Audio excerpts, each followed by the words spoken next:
welcome back to Leyden's Hollow. Today I thought I'd take you guys along. I'm actually going to show you a few things about some comfrey plants, things that can help you out in the long run, because comfrey can spread very easily. So if you want to keep it under control like I do here in my front garden, my flower bed in the front of my house, is because I don't want comfrey overtaking everything else in here.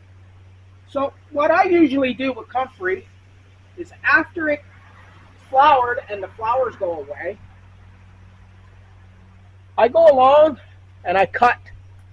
I'm going to try and hopefully you guys can see this in the camera, but if you look at this comfrey here, the flowers are drying up now.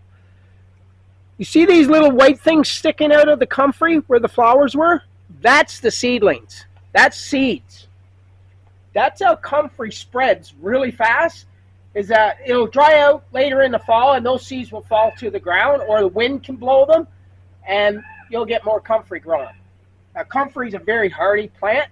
It's very drought tolerant. It doesn't mind rain or drought. It likes full sun. It will get huge in full sun, but right here where I grow this one, it's in the shade. It's more or less kind of underneath red oak tree. So I keep it in here all the time. I just don't want to leave these in here. I'm afraid that the seeds will blow on my ground. Now the main purpose of this video today is I just wanted to show you guys that little bit about comfrey. And the reason they're so drought tolerant is because comfrey has really long roots. So the main reason I'm doing this video today is I'm going to show you guys how to make Comfrey Salve. So what I'm actually going to do is I'm going to cut some leaves to bring in. I'm going to put them in my dehydrator. Now, a lot of people need to wear gloves when they're dealing with comfrey because the stalks do have little, I don't know, they're almost like little barbs on them.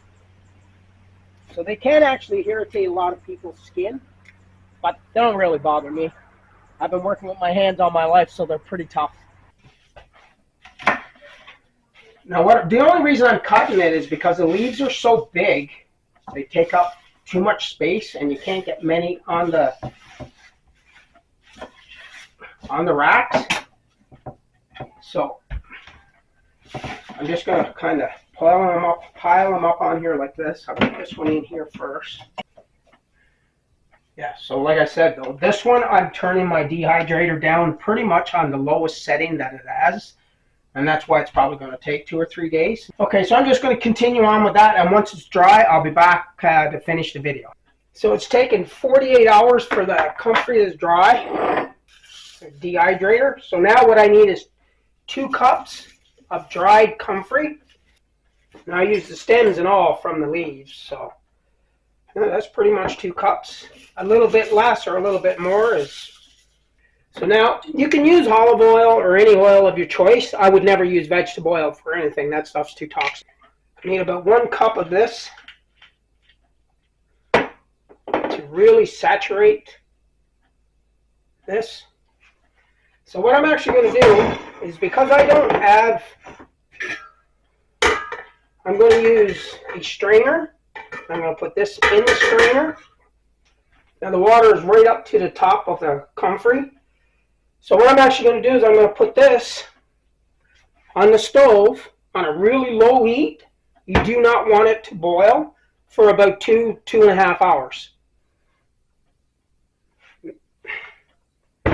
So now what I'm going to do is I have this thing which fits in this measuring cup, and this actually fits inside that thing. And I'm actually going to use, this is a very fine screen, but I'm going to use cheesecloth as well. I don't like having particles in the salve. And if I use this, I'm able to squeeze the juice out a little better.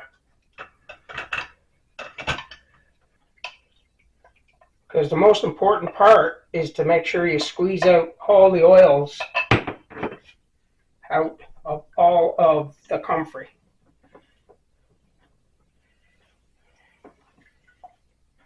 I let it go 2.5 hours because I did not want it to be, I didn't want it too hot. You can tell it's not that hot. I'm able to do this by hand. Now I'm still going to use the double boiler, for my Comfrey.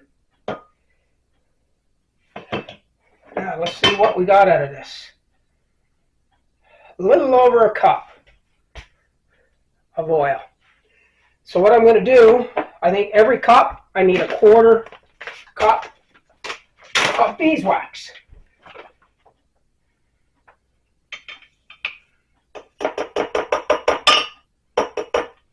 I'm going to put a little tad bit more in there because I was over a cup, so maybe a cup and a quarter.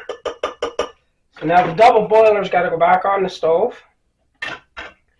Just long enough to melt the beeswax that's in here. It's not quite hot enough to melt the beeswax, so I have to put it on the stove for a minute or two. Because it's a double boiler, it takes a bit of time to heat up. So I'm going to put the recipe, and I'm going to put down things that it's really good for in my description. I think I got 7 main ones. Beeswax is all incorporated in now. So now it's just a matter of filling up the little containers into the freezer. I'm going to throw this thing into the freezer, and I'll come back once it's cooled down so you can have a look and see what it actually looks like. So this is what it turned out like. Really nice salve. It's still not completely cool yet. Really nice. It really soothes the skin quite well. Salve to last us probably 6 months. So what we will do now, because I have enough of this done till probably Christmas for us, it will last a year in the fridge without any problem at all.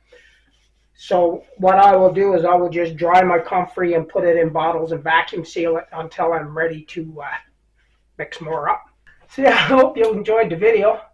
Maybe consider subscribing, smash that like button, leave a comment. Stay safe, stay healthy, and thanks for watching.